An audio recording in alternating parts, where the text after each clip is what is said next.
ప్రధాని మోదీ మధ్యాహ్నం 2 గంటల సమయంలో అయోధ్యలోని కబర్ఖిలాలో ఉన్న శివ మందిర్ ఈ శివ మందిర్. నా పేరు వేణుగోపాలరాజు, ఆర్ఎస్ఎస్ ఖండ కార్యవాహి.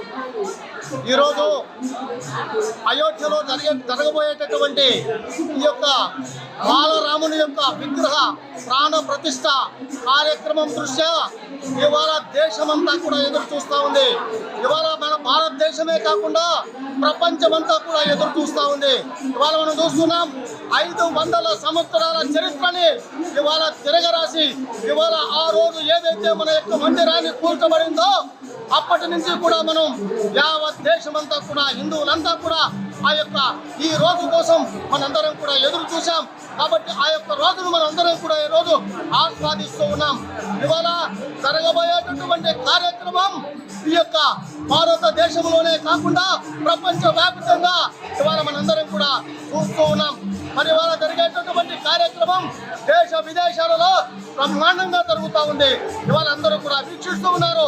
ఎలక్ట్రానిక్ మీడియా, ప్రింట్ మీడియా అనేక రకాలుగా ఇవాళ మరి యొక్క వార్తలు బాగా చాలా మంచిగా రాస్తూ ఉన్నాయి.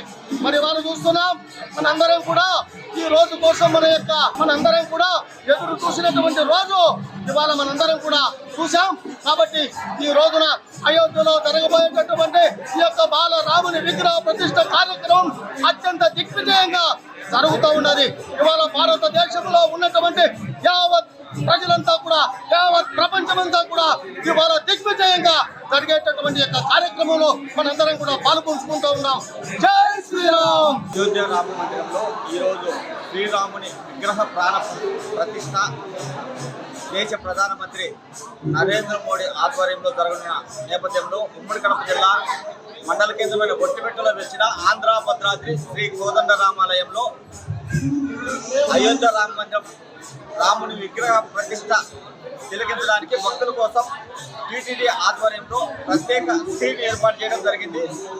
రాముని విగ్రహ ప్రతిష్ట చూడడానికి పెద్ద సంఖ్యలో రాముని భక్తులు ఒట్టిపెట్టు రామాలయానికి రావడం జరిగింది.